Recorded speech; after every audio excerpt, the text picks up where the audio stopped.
আমাদের প্রিয় কলকাতার আনাচে কানাচে ছড়িয়ে ছিটিয়ে রয়েছে অনেক নস্টালজিকতার ছাপ, আর সেই নস্টালজিকতার ছাপকে অনুভব করতে অবশ্যই চলে আসতে পারেন প্যারামাউন্টে।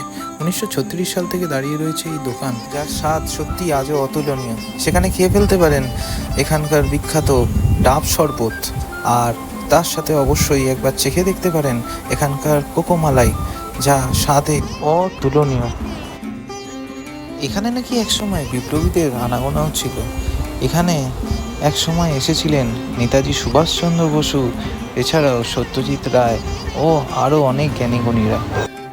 আর এরপরে অবশ্যই চলে আসতে পারেন 150 বছরের পুরনো কলেজ স্ট্রিটের কাছাকাছি অবস্থিত পুটিরামে, যার কচুরির স্বাদ হয়তো আপনাকে বারবার টেনে আনবে এখানে।